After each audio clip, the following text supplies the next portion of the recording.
For generations, the Israelites endured harsh bondage in the land of Egypt. Under the cruel hand of Pharaoh, their lives were filled with endless toil and despair.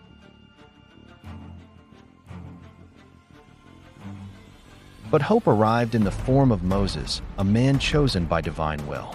God called to him from a burning bush, commanding him to lead his people to freedom.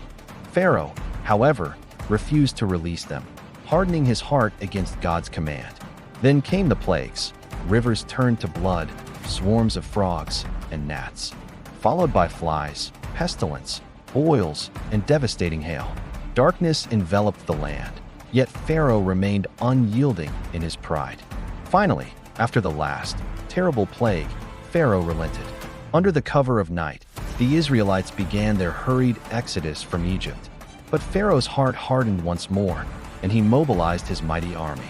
They pursued the fleeing Israelites, intent on dragging them back into slavery. The Israelites found themselves trapped with the vast Red Sea before them. Fear gripped their hearts as Pharaoh's chariots closed in. But Moses, guided by God, raised his staff towards the waters. In an awe-inspiring miracle, the mighty Red Sea began to part. The Israelites walked through on dry ground, witnessing God's immense power. Pharaoh's army, blinded by rage, charged into the watery chasm after them. As the last Israelite reached the other side, the waters crashed down. The pursuers were vanquished, and the Israelites were truly free. Their journey into the wilderness began, a testament to faith and divine intervention. The Exodus, an epic tale of liberation, forever etched in history.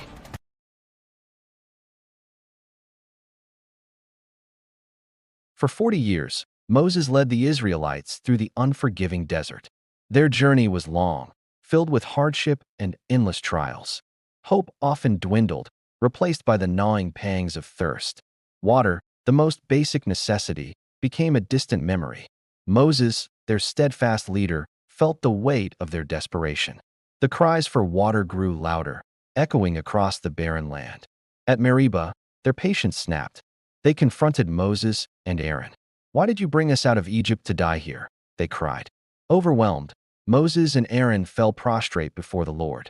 The glory of the Lord appeared to them, a beacon in their despair. God spoke, his voice resonating with authority and grace. "Take your staff," God commanded, "and assemble the people. Speak to the rock before their eyes," the Lord instructed, "and it will pour out its water for them." Moses, however, was weary of their endless complaints. His patience worn thin, he addressed the assembly with a stern tone. "Listen, you rebels," he exclaimed, his voice sharp.